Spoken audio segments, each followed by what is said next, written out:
Hi friends, so இந்த வீடியோவில் நம்ம வந்து பார்க்க போகிறது வந்து பார்த்திங்கன்னா டிஎன்பிஎஸ்சி வெப்சைட்டில் இன்னைக்கு டேட்டில் ஒரு நோட்டிஃபிகேஷன் வந்து ரிலீஸ் பண்ணியிருக்கிறாங்க. ஸோ அது வந்து என்ன மாதிரியான ஜாபு, என்ன ஏஜ் குவாலிஃபிகேஷன், மற்ற குவாலிஃபிகேஷன்லாம் என்ன கேட்டிருக்காங்க அப்படின்றத வந்து டீட்டெயில்டாக பார்க்குறதுக்கு முன்னாடி ஃபர்ஸ்ட் டைம் நம்ம சேனல் பார்க்குறவங்க வந்து ப்ளீஸ் சப்ஸ்கிரைப் பண்ணிக்கோங்க. ஸோ இந்த நோட்டிஃபிகேஷனை பற்றி நம்ம வந்து டீட்டெயில்டாக வந்து பார்க்கலாம். ஸோ ஃபஸ்ட்டு வந்து என்ன கொடுத்துருக்காங்க அப்படின்னா, இந்த நோட்டிஃபிகேஷன் வந்து என்னைக்கு டேட்டில் ரிலீஸ் ஆச்சு அப்படின்னா இன்றைக்கி டேட் தான் April 1. ஸோ லாஸ்ட் டேட் வந்து பார்த்திங்கன்னா April 30 வரைக்கும் உங்களுக்கு வந்து கொடுத்துருக்குறாங்க. ஸோ இதில் வந்து எக்ஸாம் டேட் என்ன அப்படின்னு பார்த்திங்கன்னா உங்களுக்கு June 15 காலையில் 9:30 12 PM வரைக்கும் 9:30 மணிலேருந்து 12:30 மணி வரைக்கும் வந்து கொடுத்துருக்குறாங்க. ஸோ மெயின்ஸ் எக்ஸாமினேஷன் வந்து ப்ரிலிம்ஸ் முடிஞ்சதுக்கப்புறமா சொல்கிறேன்னு சொல்லியிருந்துருக்குறாங்க. ஸோ இந்த ஜாப்க்கு நீங்கள் அப்ளிகேஷன் போட்டுட்டீங்க அப்படின்னா அதில் கரெக்ஷன் பண்ணுறதுக்கான டேட் வந்து உங்களுக்கு May 5 May 7 வரைக்கும் உங்களுக்கு வந்து டைம் கொடுத்துருக்காங்க. 2 days டைம் வந்து உங்களோட அப்ளிகேஷனில் ஏதாச்சும் கரெக்ஷன் இருந்துச்சு அப்படின்னா அதை நீங்கள் பண்ணிக்கலாம். ஸோ இது வந்து என்ன ஜாப் நோட்டிஃபிகேஷன் அப்படின்னு வந்து பார்த்துக்கிட்டிங்கன்னா Group 1 services. So Group 1 and Group 1A so 2 நோட்டிஃபிகேஷனுமே இன்றைக்கி டேட்டில் வந்து ரிலீஸ் பண்ணியிருக்கிறாங்க. ஸோ ஃபஸ்ட்டு வந்து நம்ம Group 1ஓட நோட்டிஃபிகேஷன் வந்து நம்ம பார்க்கலாம். ஸோ Group 1ல் வந்து பார்த்துக்கிட்டிங்கன்னா கிட்டத்தட்ட 70 வேகன்சிஸ் உங்களுக்கு வந்து இருக்குது.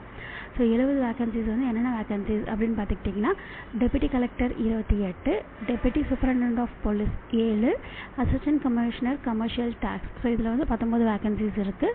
அதுக்கு அடுத்து வந்து பார்த்துக்கிட்டிங்கன்னா assistant director of rural development சொல்லியிருக்காங்க. ஸோ இதில் வந்து பார்த்திங்கன்னா உங்களுக்கு வந்து 7 வேகன்சிஸ் இருக்குதுன்னு சொல்லியிருக்காங்க. அதுக்கடுத்து டிஸ்ட்ரிக்ட் எம்ப்ளாய்மெண்ட் ஆஃபீஸர். ஸோ இதில் வந்து உங்களுக்கு ஒரு 3 வேகன்சிஸ் இருக்குதுன்னு சொல்லியிருக்காங்க. அதுக்கடுத்து வந்து assistant commissioner of labour. So இதில் வந்து உங்களுக்கு வந்து 6 வேகன்சிஸ் இருக்குது அப்படின்னு சொல்லியிருக்காங்க.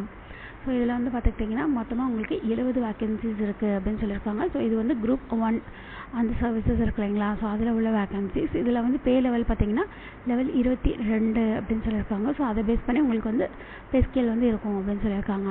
ஸோ ஏஜ் லிமிட் வந்து பார்த்துக்கிட்டிங்கன்னா உங்களுக்கு வந்து மினிமம் வந்து 21.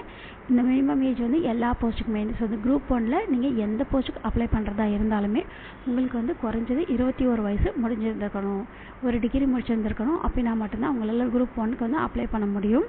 ஸோ அதுக்கடுத்து வந்து மேக்ஸிமம் ஏஜ் வந்து பார்த்திங்கன்னா ஒரு போஸ்டிங்க்கும் உங்களுக்கு வந்து வேறு மாதிரி கொடுத்துருக்குறாங்க. ஸோ இதில் வந்து பார்த்திங்கன்னா ஏஜ் கன்செஷன் கூட கொடுத்துருக்காங்க. எக்ஸ் சர்வீஸ் மேன் எல்லாத்துக்குமே வந்து பார்த்துக்கிட்டிங்கன்னா எல்லா போஸ்டிங்க்குமே உங்களுக்கு வந்து ஏஜ் லிமிட் வந்து 50 கொடுத்துருக்குறாங்க.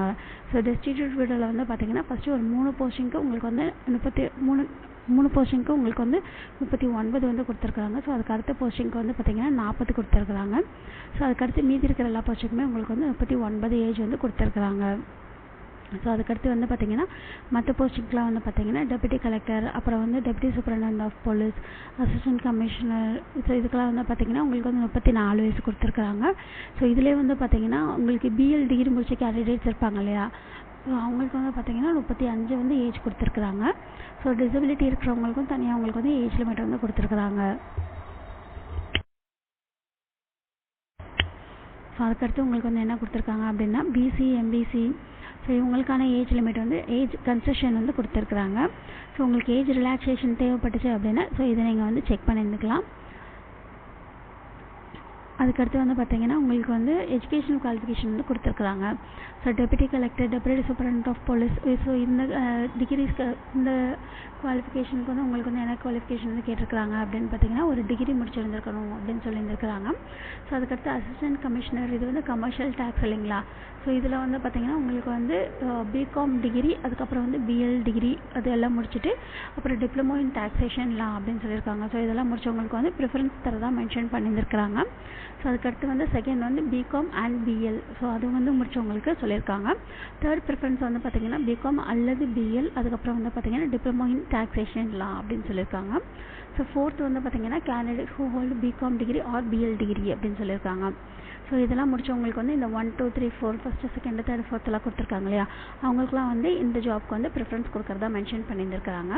ஸோ அதுக்கடுத்து வந்து பார்த்திங்கன்னா assistant director of rural development. So இது கொடுத்துருக்குறாங்க. இதுக்கு வந்து பார்த்திங்கன்னா நீங்கள் ஒரு டிகிரி முடிச்சிருந்துருக்கணும் அப்படின்னு சொல்லியிருக்காங்க. ஸோ அதுக்கடுத்து வந்து ப்ரிஃபரன்சஸ் வந்து எதிலெல்லாம் கொடுப்பாங்க அப்படின்னு சொல்லி போட்டிருக்கிறாங்க. Post graduate degree in rural services of the Gandhigram rural institute அப்படின்னு சொல்லியிருக்கிறாங்க. ஸோ செகண்ட் வந்து post graduate or diploma in extension அப்படின்னு சொல்லியிருக்காங்க. ஸோ தேர்ட் வந்து post graduate degree or diploma in sociology அப்படின்னு சொல்லியிருக்காங்க. ஸோ இந்த டிகிரி முடிச்சவங்களுக்குலாம் வந்து பார்த்திங்கன்னா இந்த போஸ்ட்டுக்கு வந்து ப்ரிஃபரன்சஸ் தரதா மென்ஷன் பண்ணியிருந்துருக்குறாங்க. ஸோ அதுக்கடுத்து வந்து பார்த்திங்கன்னா டிஸ்ட்ரிக்ட் எம்ப்ளாய்மெண்ட் ஆஃபீஸர். ஸோ இதுக்கு வந்து பார்த்திங்கன்னா நீங்கள் வந்து ஒரு டிகிரி முடிச்சிருந்துருக்கணும் அப்படின்னு சொல்லியிருக்காங்க. ஸோ ஸோ அதுக்கடுத்து உங்களுக்கு வந்து ப்ரிஃபரன்சஸ் வந்து என்னென்ன கிராஜுவேட்ஸ்க்கு வந்து தரதா மென்ஷன் பண்ணியிருக்கிறாங்க அப்படின்னு பார்த்தீங்கன்னா economics, education, sociology, statistics, psychology அப்படின்னு சொல்லியிருக்காங்க. ஸோ இது இல்லாமல் post graduate diploma in social science and experience in industrial or personnel management or labour welfare அப்படின்னு சொல்லியிருக்காங்க. ஸோ இந்த இதில் நீங்கள் வந்து படிச்சிருந்தீங்க அப்படின்னா உங்களுக்கு வந்து ப்ரிஃபரன்சஸ் தரதா சொல்லியிருந்துருக்குறாங்க. ஸோ அதுக்கடுத்து வந்து பார்த்தீங்கன்னா அசிஸ்டன்ட் கமிஷனர் ஆஃப் லேபர் அப்படின்னு சொல்லியிருக்காங்க. ஸோ இதுக்கு வந்து ஒரு டிகிரி முடிச்சு வந்திருக்கணும். ஸோ அதுக்கடுத்து உங்களுக்கு வந்து மற்ற ப்ரிஃபரன்சஸ் வந்து உங்களுக்கு வந்து டீட்டெயிலாக கொடுத்துருக்குறாங்க. ஸோ சப்போர்ட்டிங் டாக்குமெண்ட்ஸில் வந்து என்னென்ன கேட்டிருக்காங்க அப்படின்னா 10th 12th diploma, degree, PG, அப்புறம் வந்து இன்டிகிரேட்டட் பிஜி. ஸோ அதுக்கடுத்து வந்து ப்ரொஃபஷனல் டிகிரி. ஸோ இந்த மாதிரி சர்டிஃபிகேட்ஸ் எல்லாமே உங்களுக்கு வந்து சப்போர்ட் பண்ணுற சர்டிஃபிகேட்ஸ் எல்லாம் உங்களுக்கு வந்து தேவைப்படும் அப்படின்னு சொல்லி மென்ஷன் பண்ணியிருக்கிறாங்க.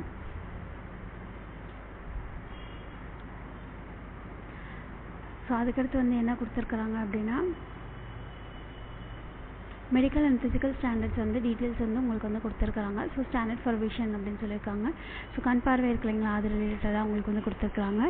ஸோ அதுக்கடுத்து வந்து டெப்யூட்டி சூப்பரண்ட் ஆஃப் போலீஸ் இருக்கு இல்லைங்களா, ஸோ இதுக்கு வந்து பார்த்திங்கன்னா ஹைட் இவ்வளோ இருக்கணும், மென்க்கு தனியாக உமனுக்கு தனியாக அந்த மாதிரி வந்து மென்ஷன் பண்ணியிருந்துருக்குறாங்க.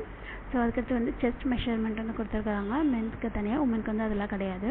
ஸோ இந்த ஹைட் வந்து பார்த்திங்கன்னா மென்க்கு 165, உமனுக்கு 155 கொடுத்துருக்குறாங்க. ஸோ இது வந்து இந்த ஜாப் நோட்டிஃபிகேஷனுக்கு மட்டும். அதுக்கடுத்து வந்து பார்த்திங்கன்னா நாலேஜ் இன் தமிழ் இருக்கணும் அப்படின்னு சொல்லியிருந்துருக்குறாங்க. இதில் வந்து பார்த்துக்கிட்டிங்கன்னா உங்களுக்கு வந்து எப்படி எக்ஸாம் இருக்கும் அப்படின்னா ப்ரிலிம்ஸ் ஒன்று இருக்கும், அதுக்கடுத்து மெயின்ஸ் இருக்கும்.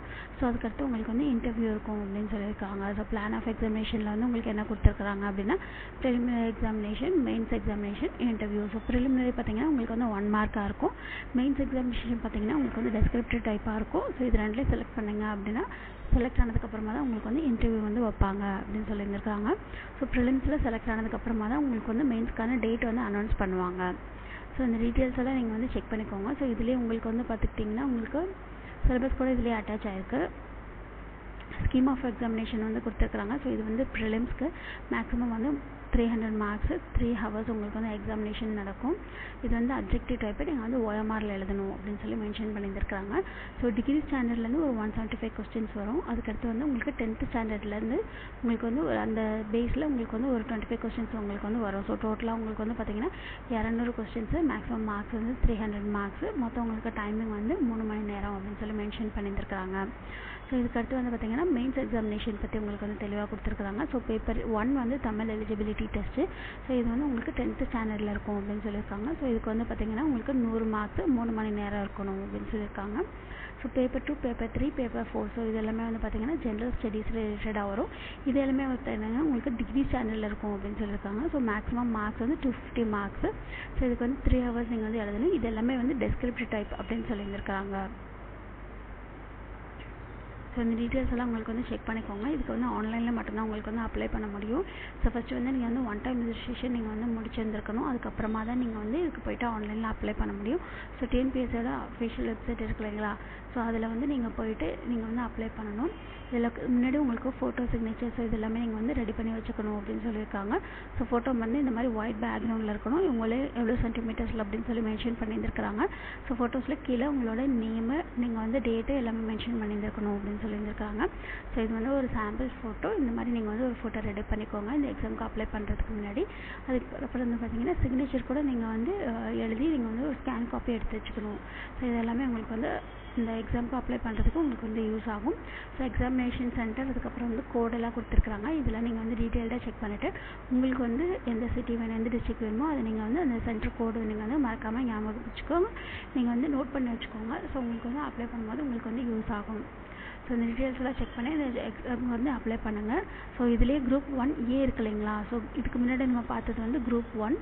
ஸோ இதுலேயே குரூப் 1A இருக்கு இல்லைங்களா, ஸோ அதில் வந்து பார்த்துக்கிட்டிங்கன்னா உங்களுக்கு வந்து ஃபாரஸ்ட் டிபார்ட்மெண்ட் இருக்கு இல்லைங்களா, ஸோ அதில் வந்து உங்களுக்கு வந்து வேகன்சிஸ் கொடுத்துருக்காங்க. ஸோ மொத்தம் வந்து 2 vacancies, assistant conservator of forest அப்படின்னு சொல்லியிருக்காங்க. ஸோ இதுதான் குரூப் 1A. ஸோ இந்த நோட்டிஃபிகேஷன் கூட ஒரு தடவை செக் பண்ணிக்கோங்க. இதுக்கும் வந்து பார்த்திங்கன்னா அதே டேட்டில் தான் உங்களுக்கு வந்து எக்ஸாமு. ஸோ உங்களுக்கு வந்து எந்த ஜாப் வேணுமோ அதுக்கேற்ற மாதிரி நீங்கள் வந்து அப்ளை பண்ணி இந்த ஜாபை நீங்கள் வந்து நல்லபடியாக எழுதுங்க. ப்ரிப்பேர் பண்ணுறவங்க இப்போ வந்து ஸ்டார்ட் பண்ணிவிடுங்க. ஸோ இந்த வீடியோ பிடிச்சதுன்னா லைக் பண்ணுங்கள், ஷேர் பண்ணுங்கள், சப்ஸ்கிரைப் பண்ணுங்கள். தேங்க்யூ.